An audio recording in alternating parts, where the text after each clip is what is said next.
Wie ich 2 Videos zuvor schon angekündigt habe, wenn jetzt auch noch die Nürnberger Nachrichten ihren Senf zu Bischofsweihen bei der Piusbruderschaft dazugeben, werde ich Angst vor meinem Kühlschrank bekommen. Und nun ist es soweit. Vor 2 Tagen kam tatsächlich ein Kommentar und die Erinnerung an den alten Leninswitz ist ziemlich zutreffend, denn man fühlt sich beim Lesen wirklich wie bei einem Propagandaartikel aus den alten Zeiten. Fangen wir mit dem Titel an, denn bereits hier sehen wir die Stimmungsmache. Die Bitte um eine Audienz und Erlaubnis für Bischofsweihe beim Papst anzureichen, ist sicher kein Affront. Was vielmehr ein Affront ist, dass ein Generaloberer einer blühenden Priesterbruderschaft mit fast 1000 Mitgliedern weltweit seit einem Jahr erfolglos um eine Audienz bittet, während irgendwelche Priester die antikatholische Lehren verbreiten, beim Papst rein und rausgehen. Und auch Vertreter von deutschen Laien und so weiter. Die Pius-Bruderschaft stürzte schon Benedikt XVI. In der Krise. Da kann man sich nur schlapp lachen. Vielmehr war es schlechter Journalismus, der den Unterschied zwischen dem Aufheben der Exkommunika für unerlaubte Bischofsweihen mit Gutheißung absurde Behauptungen von Bischof Williamson gleichsetzte und somit für natürliche Empörung sorgte. Hier wird aber gezielt von den eigentlichen Ursachen für die Benedikt-Krise abgelenkt, weil man einen Ersatzschuldigen verschreien kann. Sie sind die Extremisten der katholischen Kirche. Wieder nichts als Stimmungmache mit bewusstem Einsetzen von politischen Kampfsprache für ein Thema aus völlig anderem Bereich. Sie sehen sich als Bewahrer der Tradition.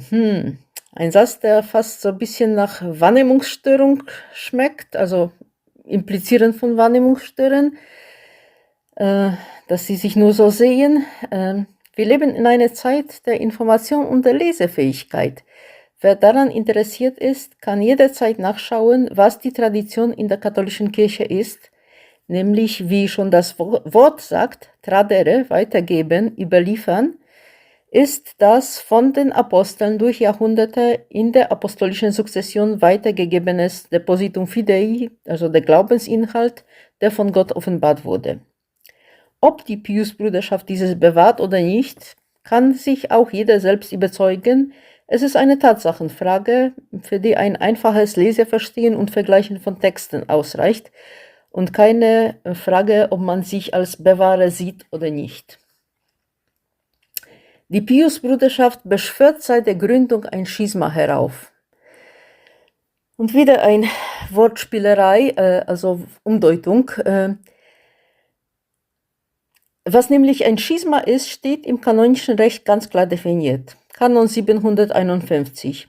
Schisma ist die Verweigerung der Unterordnung unter den Papst oder der Gemeinschaft mit den ihm untergebenen Mitgliedern der Kirche. Daran endet auch die Aussage von Kardinal Fernandes nichts, denn nicht mal ein Chef des Glaubensdikasteriums hat die Macht, Worte umzudefinieren. Und eine Verweigerung der Unterordnung ist vor allem eine innere Haltung einer Person, die sich natürlich auch äußerlich ausdrückt. Man hat diese Haltung oder man hat sie nicht. Entweder verweigert man etwas oder man verweigert es nicht. Die eigene Verweigerung seit 50 Jahren heraufzubeschwören, macht schlichtweg keinen Sinn. Übrigens, diese Verweigerung bei der Schisma-Definition ist eine Gesamtverweigerung der Unterordnung unter den Papst, also praktisch das Nicht-Anerkennen des Papstes. Also das könnte man höchstens den Sedevakantisten ankreiden, die behaupten, es gebe keinen Papst. Ein Ungehorsam im konkreten Punkt ist im kanonischen Recht ganz separat behandelt. Also das sind 2 Sachen, aber darüber habe ich, wie gesagt, 2 Videos zuvor gesprochen. Darauf folgt eine interessante Gegenüberstellung von Papst Leo und Papst Franziskus. Und zwar Papst Leo erlaubte den Traditionalisten sogar das Feiern der alten Messe im Petersdom. Ja, stimmt. Da sollten wir allerdings wieder etwas präzisieren. Es fand tatsächlich letztes Mal eine alte Messe im Petersdom, anlässlich der Pilgerreise, ich glaube, das war zum Jubiläum von Summorum Pontificum.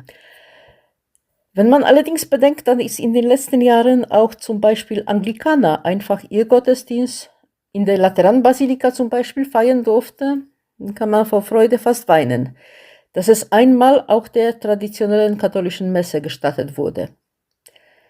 Und ja, es gibt auch Informationen über Messen in alten Ritus in der Krypta unter der Basilika, allerdings zu solchen Frühuhrzeiten, dass ich bis jetzt niemanden kenne, der es geschafft hätte, ab der Eröffnung des Eingangs zum Petersplatz rechtzeitig für die Messe in die Krypta zu kommen.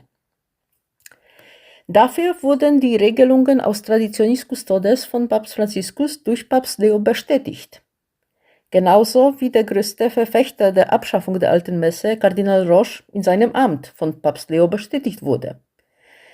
Also wenn wir vom Tauwetter reden wollen, dann wahrscheinlich in der fränkischen Naturlandschaft höchstens. Und nur noch eine Ente zum Schluss.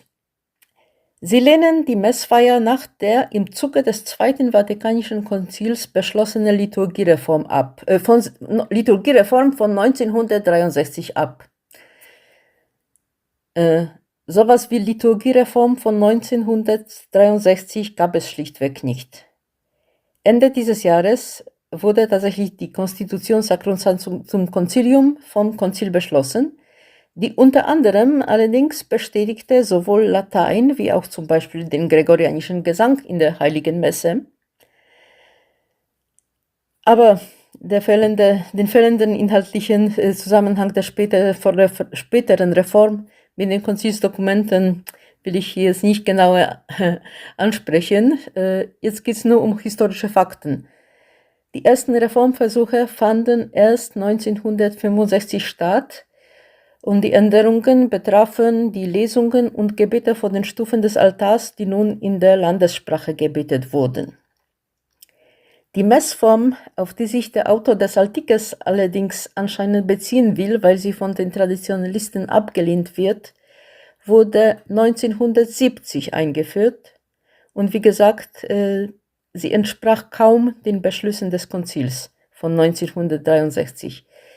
Vielmehr haben ca. 60% der Bischöfe weltweit diese neue Form, die ihnen damals vorgestellt wurde, entweder komplett abgelehnt oder zumindest bestimmte Änderungen verlangt.